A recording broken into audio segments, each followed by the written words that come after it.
Turma de Processo Civil, Procedimentos Especiais, pessoal, vamos chegando para mais uma videoaula aqui no YouTube. Esta que é a segunda videoaula de conteúdo, tendo em vista aí a nossa menção 2. Senhores, título da nossa videoaula de hoje, Ações de Família. Ações de família. Vamos colocar aqui já, identificar o objeto. Essas ações de família cuidam do quê? Vamos colocar aqui, separação e divórcio. Separação e divórcio. Já vou falar com vocês que hoje, para se divorciar, você não precisa se separar. A gente vai tratar disso. Perdão. Declaração, dissolução de união estável. Partilha de bens, alteração do regime de bens, alimentos entre ex-cônjuges ou ex-companheiros, no caso de união estável. E vamos colocar aqui, claro, alimentos para os filhos e guarda. Ok? Guarda dos filhos. Maravilha. Separação e divórcio, dissolução de união estável, partilha de bens, alteração de regime de bens, alimentos entre ex-cônjuges e companheiros, alimento para os filhos, guarda dos filhos. Muito bem. Vamos colocar aqui, pessoal. Quero advertir vocês o seguinte. No CPC, esses objetos, as ações de família em torno destes objetos, elas podem seguir um rito de jurisdição voluntária, ou seja, a gente resolve essas questões aqui de forma consensual, ou, claro, você pode resolver essas questões no ambiente litigioso. Então, vai ser uma ação de procedimento especial de jurisdição contenciosa. A se tratar de uma ação de procedimento especial de jurisdição contenciosa, vou colocar aqui, jurisdição contenciosa. Aí você vai observar o rito do artigo 693 e seguintes do Código de Processo Civil, a partir do artigo 693. Agora, se se tratar de jurisdição voluntária, ou seja, vamos resolver isso aqui de forma consensual, então você vai observar a regulamentação trazida lá no artigo 731 do Código de Processo Civil. Okay? Então, no CPC, a gente vai ter aqui duas regulamentações, conforme se trate de uma ação de jurisdição contenciosa ou de jurisdição voluntária. Uma observação, por favor. Caso se trate de uma ação de jurisdição voluntária, aqui, ó. Caso se trate aqui da ação pelo rito do artigo 731, além do advogado, as partes devem assinar a peça. Então, aqui as partes também assinam, tá? As partes também assinam. Por quê? Exatamente porque, como se trata de jurisdição voluntária, há atos aqui de disposição, tá? E os atos de disposição patrimonial, por exemplo, atos de disposição a respeito da guarda dos filhos, as partes devem manifestar anuência, ciência, consentimento, afirmar, subscrever junto ao advogado, que detém sim a capacidade postulatória, mas aqui as partes também devem assinar, também devem subscrever a petição, rubricando todas as páginas da petição e assinando a última folha, tá bom? Então, cuidado com isso daqui. Vamos apagar aqui o nosso primeiro quadro. Colocamos então aqui o objeto. e também o panorama de processamento dessas ações no Código de Processo Civil. Senhores, vamos abordar então estes elementos. Vamos colocar aqui um tópico 3. Primeiramente, colocar aqui separação e divórcio. Tá? Separação e divórcio. Pessoal, hoje, a partir da emenda constitucional número 66, vou colocar aqui, ó, emenda constitucional número 66. A partir da emenda constitucional número 66, quais conclusões nós temos que tirar? Primeiro, não é preciso se separar para divorciar. Ok? Você hoje pode divorciar sem ter que enfrentar o processo de separação. A emenda constitucional acabou com isso. Agora, ainda existe o instituto da separação. Não se quer dizer, portanto, que por conta do divórcio não seja mais possível apenas você se separar. Ainda é possível você se separar, tão somente. Mas isso não significa dizer que para você se divorciar, você tenha que se separar primeiro. Você pode optar pelo divórcio direto. Isso a partir da emenda constitucional número 66. Senhores, o divórcio, tá? Ele é um direito potestativo. Tá? O divórcio é um direito potestativo. Por isso, ele pode ser postulado na ação de família em tutela de evidência. Pode ser postulado em tutela de evidência. Tá? Senhores, isso significa o quê? Não é necessário, tome nota, não é necessário que a outra parte se integre subjetivamente à lide para que o divórcio seja decretado.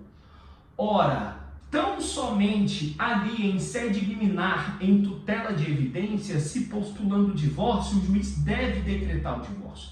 Basta postular a decretação do divórcio para que o juiz assim o determine. Tá? Não é preciso citar o réu, depois que o réu contestar ali a ação, para depois se decretar o divórcio. Não. Trata-se de um direito potestativo apto a ser exercido, postulado em sede de tutela de evidência. Ok? Artigo 311, ok? Do Código de Processo Civil, que trata da tutela de evidência. Beleza? Senhores, olha só. Vamos apagar aqui. Muita coisa para a gente falar. Eu vou fazer um diálogo com o direito material para a nossa abordagem não ficar tão superficial, tá? Para a gente não ficar limitado apenas ao procedimentalismo do código, ok? Senhores, quero tratar aqui do seguinte, olha aqui, 4, aluguel no divórcio, aluguel, recebimento, vou colocar aqui, recebimento pelo, vou colocar um tópico aqui quase que explicativo, recebimento pelo cônjuge ausente do aluguel relativo à coisa comum. Senhores, olha só, o que é preciso ser entendido aqui. Isso vale tanto para o divórcio como para a dissolução de união estável. Um dos cônjuges, ainda cônjuge, porque o divórcio vai ser decretado, a união estável ainda vai ser dissolvida. Né? Senhores, o cônjuge que se ausenta do imóvel em que o casal residia, um saiu de casa. Este cônjuge ausente, este cônjuge que teve que sair de casa, ele passa a ter direito ao recebimento do valor do aluguel da coisa comum. Por quê? Porque o cônjuge ausente deixou a fruição da coisa comum, do imóvel do casal, apenas para um deles, para o outro. Então, um dos cônjuges passou a fruir sozinho, exclusivamente, de algo que é dos dois. Senhores, esse cônjuge que se ausenta, ele tem direito aos aluguéis? Tem. Mas este direito, o direito ao valor do aluguel, somente é deferido diante da notificação ao cônjuge que permaneceu no imóvel,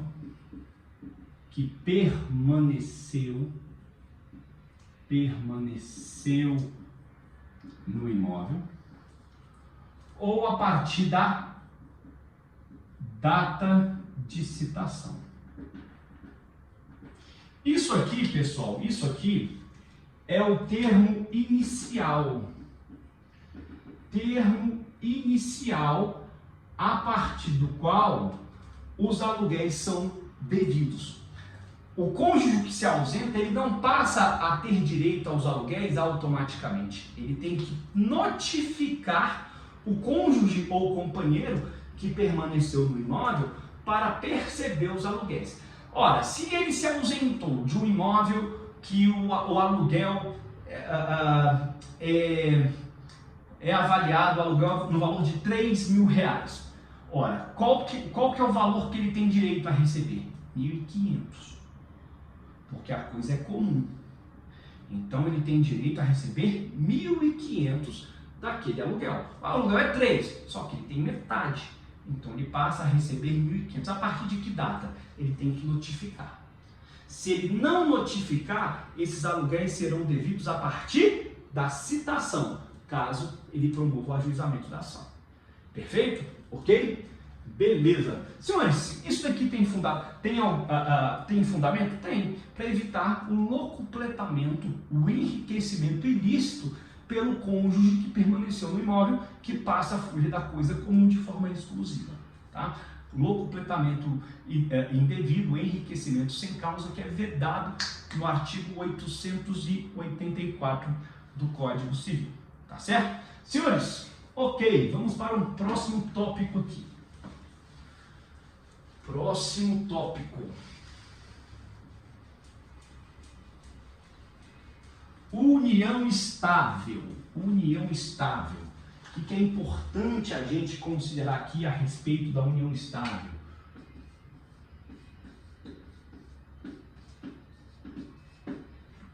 Senhores, olha só. União estável, ela é caracterizada pela relação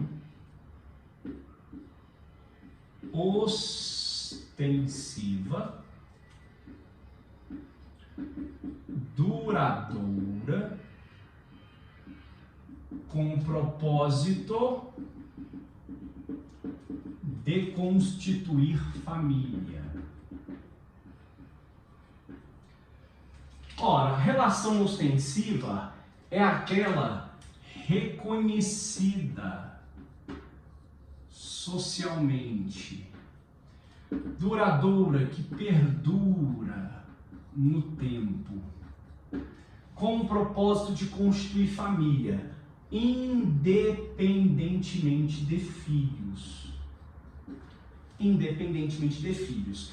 Aliás, a união estável, pessoal, a união estável, ela dispensa, colocar aqui a título de observação, a união estável, ela dispensa coabitação. Você não precisa morar junto para que a união estável seja reconhecida.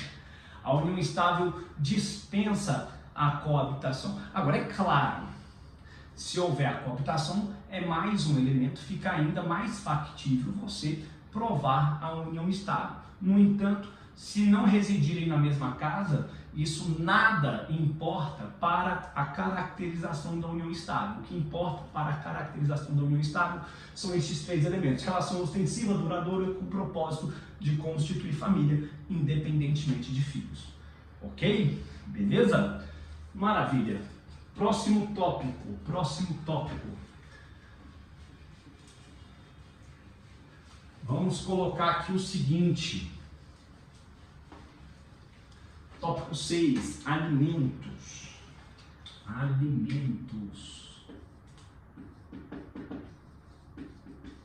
Os alimentos podem ser legais ou legítimos. Esses alimentos legais ou legítimos são aqueles destinados à moradia, à saúde, lazer, cultura e os alimentos propriamente ditos, né? Transporte e os alimentos propriamente ditos. Esses são os alimentos legais ou legítimos. Os alimentos legais ou legítimos podem ser estabelecidos em favor dos filhos ou entre ex-cônjuges, companheiros, tá?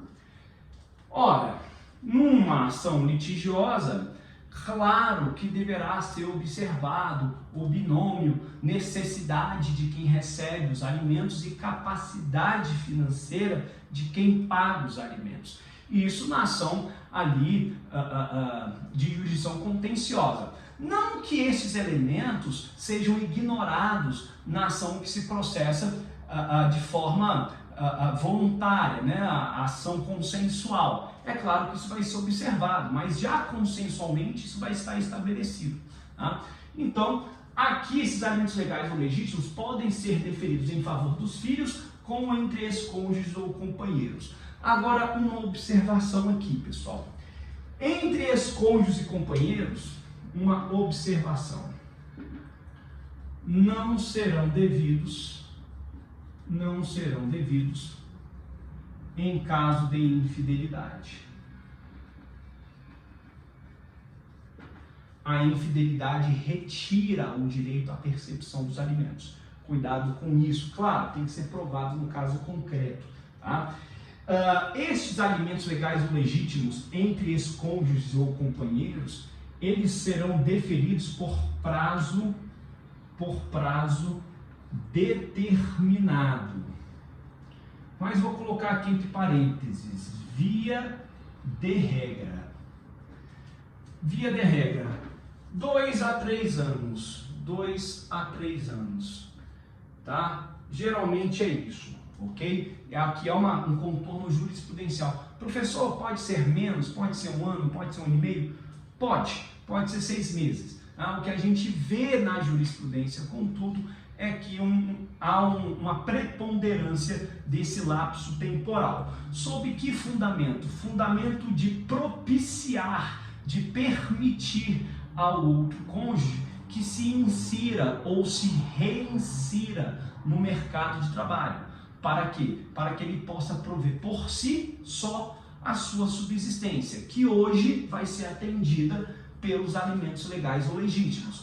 Todas essas variáveis que compõem aqui de serem atendidas pelos alimentos legais ou legítimos serão absorvidas aí pelos alimentos. Ok, mas isso tem que ser colocado por um prazo que se determina geralmente de 2 a 3 anos, podendo sim ser menos, mas preponderantemente, friso, geralmente é esse lapso temporal que a gente observa na jurisprudência.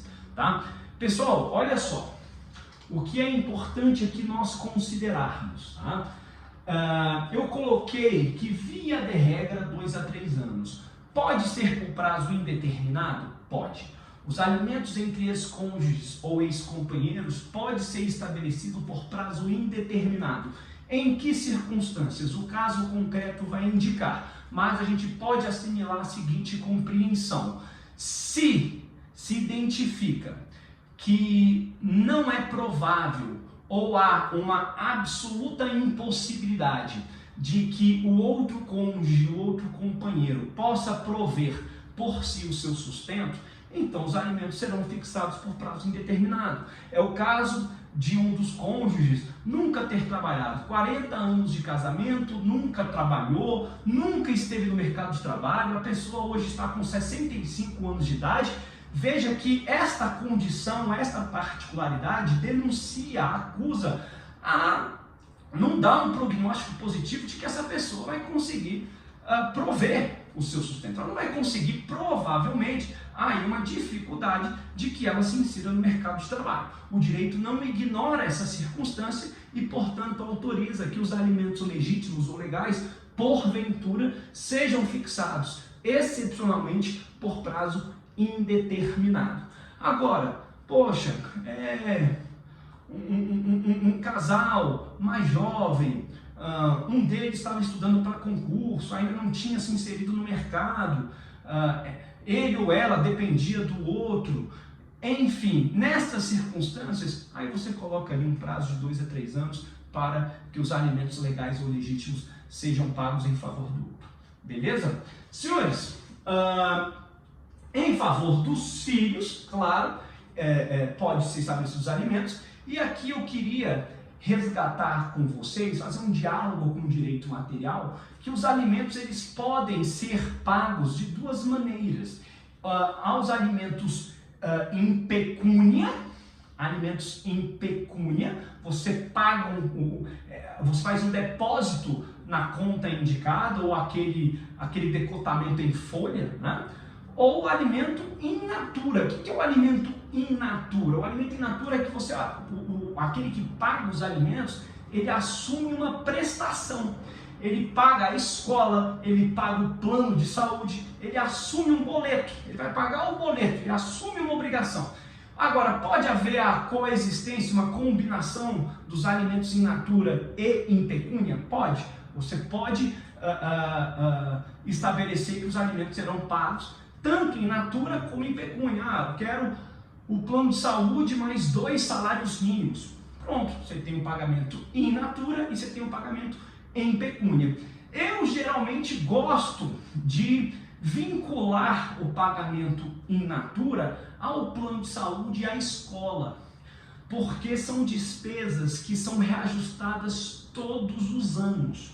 Então você já amarra ali o alimentante, aquele que presta os alimentos, ao pagamento dessas duas despesas que são de grande significado para o menor, né? E vai acompanhar ali a vida do menor até a pensão deixar de ser devida. Senhores, quando que a pensão para os filhos deixa de ser devida?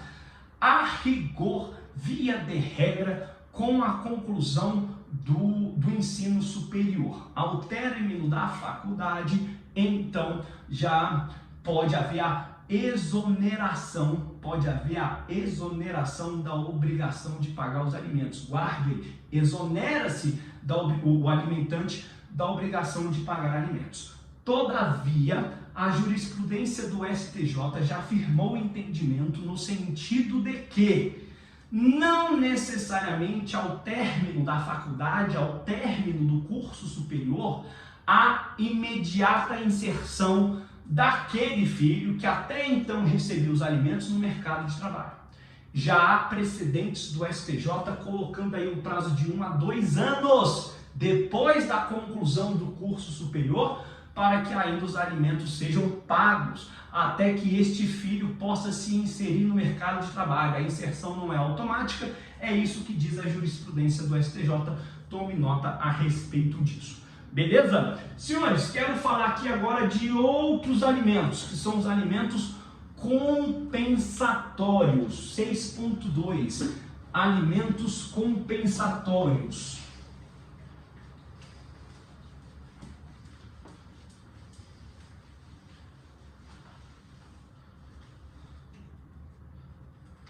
Vou colocar aqui.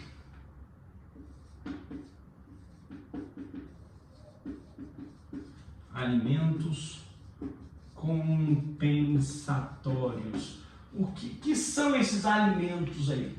Senhores, estes alimentos, diferentemente dos alimentos legítimos ou legais, aqueles se prestam às necessidades básicas de subsistência. Aqui não. Como o próprio nome indica, há aqui um propósito de compensação. Mas compensar o quê? Isso se aplica para ex-cônjuges, companheiros, que entre si tem uma disparidade, uma discrepância aí nos salários, na remuneração. Tá? Então aqui vou colocar discrepância na remuneração. O direito não ignora a circunstância de que, a partir do divórcio, o que acontece da dissolução de união estável? Cada um agora vai ter que reconstruir a sua vida. Só que se você pega uma realidade em que um ganha 50 mil e o outro ganha 5 mil, é claro, não precisa para este que ganha 5 mil, não há nenhuma necessidade de alimentos legais ou legítimos, porque ele consegue prover por si as despesas para a sua subsistência. No entanto, a partir do momento em que há o divórcio ou a dissolução de união estável, para este que ganha 5 mil, ora, vai haver uma quebra muito grande, abrupta no seu padrão de vida. Então, para compensar isso daí, nós temos os alimentos compensatórios, que são fixados, estes sim, sempre por prazo determinado. Os alimentos legais ou legítimos, eles, via de regra, são por prazo determinado, mas pode ser por prazo indeterminado. Aqui não, aqui vai ser sempre por prazo determinado, porque apenas vai se compensar uma quebra abrupta no padrão de vida. Os alimentos compensatórios, portanto, têm esse escopo, têm esse objetivo. Aliás, por exemplo, vamos supor que os alimentos compensatórios sejam ali definidos em R$3.000 por 2 anos. R$3.000 por 2 anos. Então são 24 meses, né, para receber R$3.000 por mês. Senhores, pode ser, a jurisprudência admite que os alimentos compensatórios podem ser pagos mediante patrimônio. Tá? Admite-se pagamento mediante patrimônio. Tá? Admite-se pagamento mediante patrimônio. Ou seja, os alimentos compensatórios, nesse caso, né, por 3 anos, dariam ali R$72.000. Pois bem, tem um carro ali na partilha, um carro do valor de 75. Aí a parte chega para o juiz e fala: olha, juiz, eu não quero ficar pagando aí R$3.000 por mês, não. Faz a divisão do patrimônio, só que além da meação, além da divisão, a pessoa já leva mais o carro de 75 mil. Pronto, fica ali a título de alimentos compensatórios. A jurisprudência admite o pagamento dos alimentos compensatórios mediante disposição patrimonial. Né? Faz a partilha e acresce à partilha um bem para que seja destinado ao pagamento dos alimentos compensatórios. Beleza? Ok? Maravilha. Vamos colocar aqui tópico 7 agora. Tópico 7. Guarda. Guarda. Senhores, a guarda dos filhos. Guarda dos filhos. Regra. Guarda compartilhada. A regra hoje é que a guarda seja compartilhada. O que justifica a regra ser a guarda compartilhada? O que justifica é o princípio do duplo referencial. Isso é o referencial que a criança deve ter da mãe e deve ter também do pai. Guarda compartilhada não significa divisão igual de tempo, ou seja, de custódia física da criança do menor consigo. Não é isso, tá? A guarda compartilhada significa compartilhamento na tomada de decisões. Agora, apesar da guarda compartilhada, a criança vai ter um lar de referência. Tem que ter um lar de referência, tá? Senhores, olha só. O duplo referencial, o que o legislador quis? Qual que é a inteligência aqui? Antigamente era muito comum que, ao se estabelecer uma disciplina, um regime de guardas, se regulamentasse ali uma visita, geralmente ao pai, né? O legislador quis se afastar dessa lógica, porque a criança acabava tendo a percepção do pai, vinculando a figura do pai, sempre ao lazer, sempre ao entretenimento, enquanto a mãe era o policial ruim da história, né? A mãe leva para a escola, busca, cobra.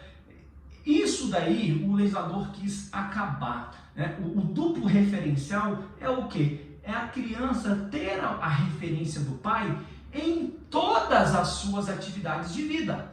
Lazer, educação, cultura, esporte, ou seja, vincular a presença do pai em todos os campos da sua vida, e igualmente a mãe, e não atrelar a figura de um e outro apenas a alguns aspectos da vida, como era uma consequência, um efeito deletério do estanque regime de visitas que o pai ia ali buscar a criança apenas a cada 15 dias ou em finais de semanas alternados. Hoje se propõe maior participação do pai e da mãe na vida do menor.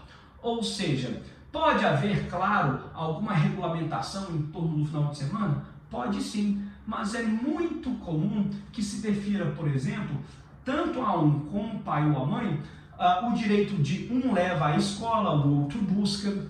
Pode haver uma pernoite ou duas na casa de um ou de outro, quando a criança não estiver no seu lar de referência, ou seja, se constrói um modelo de compartilhamento da guarda que não significa, friso, tempo igual de convivência, não se trata disso, mas sim de compartilhamento na tomada de decisões. E, sobretudo, permitir um modelo de convivência que a criança tenha o duplo referencial. De fato, aquele modelo já ultrapassado de se estabelecer um regime de visitas apenas aos finais de semana, isso daí não prestigia o princípio que fundamenta a guarda compartilhada. Tá? Então, o duplo referencial, ele busca exatamente a construção de um modelo em que ambos os pais tenham maior participação na vida do menor. É claro que a jurisprudência vai trazer contornos ainda mais particularizados a depender da idade do filho. Se se trata de uma criança em idade de amamentação, o pai no máximo poderá fazer uma visita assistida ali na presença da mãe. Não tem como você pegar uma criança com 2, 3 meses de vida e sair, se ela toda hora precisa de amamentar. Então, uma definição, uma regulamentação nisso. Mas a partir do momento em que a criança já não necessita da amamentação, você passa a ter uma construção, um modelo, um avanço, uma evolução no convívio da criança também com a figura paterna. Ok? Beleza? Maravilha. Senhores, vamos para um próximo tópico, mais um tópico aqui.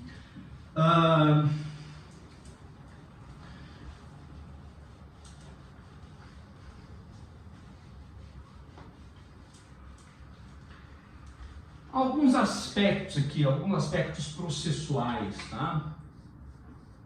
Só para fechar aqui, aspectos processuais. Olha só. Primeiro, o Ministério Público vai atuar sempre que tiver presença de incapaz.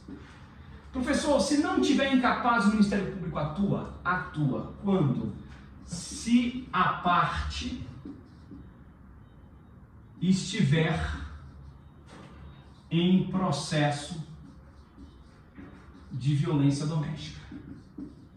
Se tiver episódio de violência doméstica, o Ministério Público vai atuar no processo de qualquer maneira, independentemente de incapaz.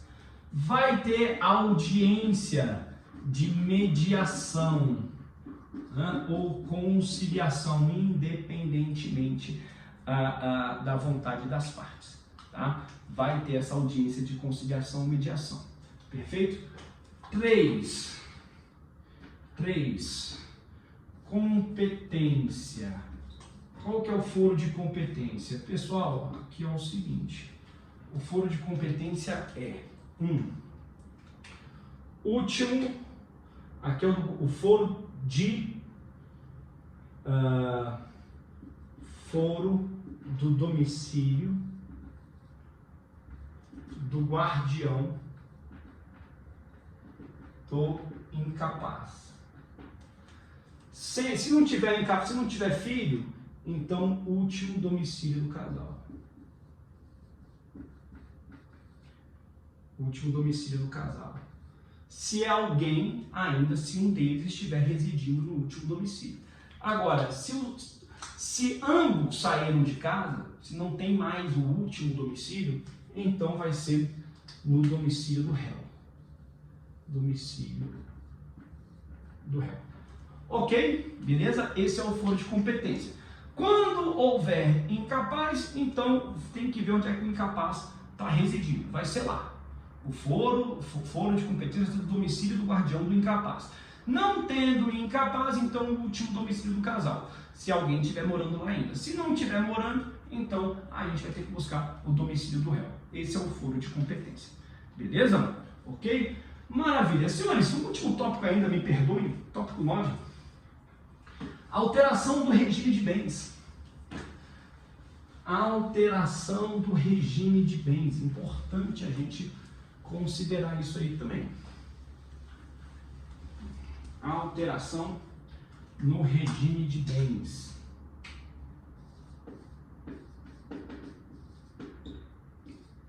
Alteração no regime de bens.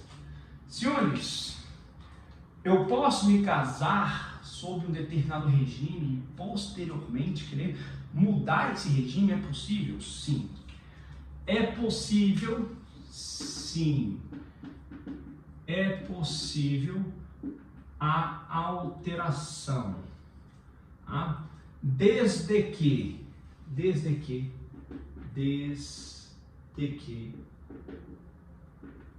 não prejudique, desde que não prejudique direitos de terceiros. Muito importante isso, porque não se pode, a pretexto da mudança do regime de bens, você prejudicar, por exemplo, um credor. Eu sou casado no regime da comunhão parcial, agora eu quero migrar para o regime da separação total, sendo que existem credores que podem ser prejudicados por conta disso. Porque a partir do momento que eu estabeleço o regime da separação total, ou seja, os bens do cônjuge ou do companheiro, eles deixam de responder pela dívida. Então, se não houver prejuízo a terceiros, é possível sim a alteração. No caso concreto, você tem que mostrar certidão negativa com os órgãos junto à Fazenda Pública, estadual, junto com a União, vai ter que provar, por exemplo, inexistência de protesto junto aos cartórios. O juiz pode pedir isso tudo, pode exigir tudo isso, né? Para quê? Para mostrar que você tem uma situação financeira idônea e que aquela alteração do regime de bens, ela não está se promovendo sob objetivos escusos, isto é, prejudicar terceiros com relação à alteração do regime que vai afetar o patrimônio, claro, tá certo? Então cuidado com isso daqui. Senhores, maravilha! Falamos um monte, né, das ações de família. A gente vai ter oportunidade de conversar no Google Meet e a gente lá tira todas as nossas dúvidas que porventura existam, tá certo? Senhores, maravilha, obrigado, tá? Até a próxima. Tchau, tchau.